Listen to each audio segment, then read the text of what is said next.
Assalamualaikum warahmatullahi wabarakatuh.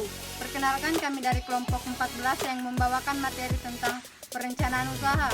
Sebelum kami mulai membawakan materi, perkenalkan, nama saya Maharani dengan Stanbook 196601132.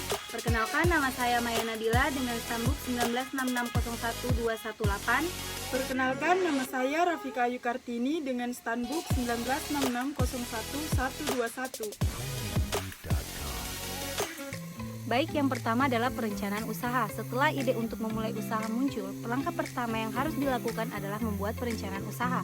Perencanaan usaha adalah suatu cetak biru tertulis yang berisikan tentang misi usaha, susulan usaha, profesional usaha, perincian finansial, strategi usaha, peluang pasar yang memperoleh, dan kemampuan serta keterampilan pengelolaannya.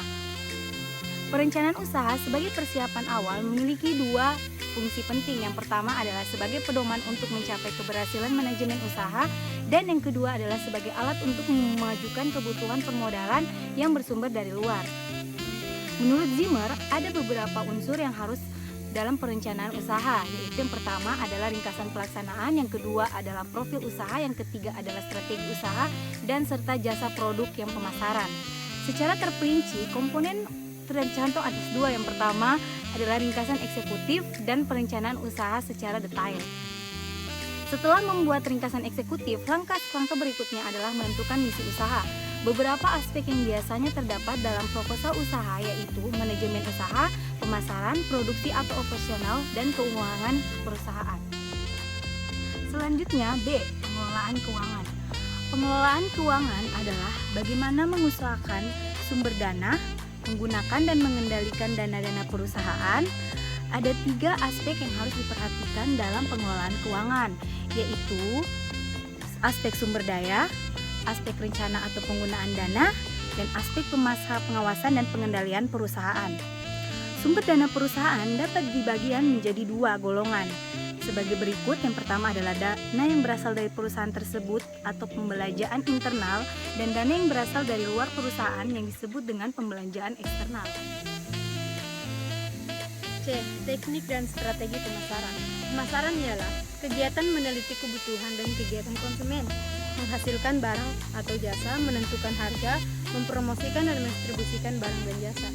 Prinsip pemasaran adalah menciptakan nilai bagi pelanggan, keunggulan, bersaing, dan fokus pemasaran. Prinsip dasar pemasar ialah menciptakan nilai bagi langganan, keunggulan, bersaing, dan fokus pemasaran. D. Perencanaan pemasaran. Perencanaan pemasaran meliputi 2 langkah berikut. Yang pertama, penentuan kebutuhan dan keinginan konsumen, memilih pasar sasaran khusus, menempatkan strategi pemasaran dalam persaingan, dan memilih strategi pemasaran.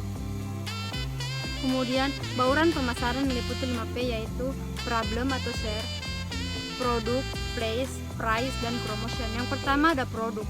Prinsip-prinsip pengembangan produk meliputi kesederhanaan, integritas, fokus pada orang, berdaya juang, kreativitas, dan risiko. Kedua, price. Faktor-faktor yang harus dipertimbangkan antara lain ialah biaya barang dan jasa, permintaan dan penawaran pasar, antisipasi volume, penjualan produk dan jasa, harga pesaing, dan kondisi ekonomi. Kemudian ada promosi. Promosi ialah cara mengkomunikasikan barang dan jasa yang ditawarkan supaya konsumen mengenal dan membeli. E. Yaitu manajemen dan strategi kewirausahaan. Kewirausahaan harus memiliki 4 kompetensi, diantaranya mencakupi hal-hal berikut. Yang pertama yaitu fokus pada pasar, bukan pada teknologi. Yang kedua yaitu buat ramalan penandaan untuk menghindari tidak terbiayanya perusahaan. Yang ketiga yaitu bangun tim manajemen, bukan menonjol dari peran tertentu, khususnya bagi wirausahawan penentu. Yang selanjutnya yaitu bagian F, strategi kewirausahaan. Strategi kewirausahaan yaitu 1. Perubahan produk barang dan jasa. 2. Strategi menyangkut penetrasi pasar. Yang ketiga yaitu memiliki keterampilan unik. Yang keempat yaitu interaksi perusahaan dengan masyarakat luas. Selanjutnya yaitu G, memelihara semangat atau spirit kewirausahaan. Yang pertama yaitu mendidik wirausahaan bagi bagaimana pelayanan perusahaan khususnya dan tentang alasan mereka membeli produk dan jasa. Yang kedua yaitu mendidik kewirausahaan tentang nilai-nilai perbaikan produk. Yang ketiga yaitu menciptakan iklim kerja yang positif. Itulah pembawaan materi dari kelompok kami dan mengucapkan Wabillahi taufiq wal hidayah. Wassalamualaikum warahmatullahi wabarakatuh. dadah. Makasih.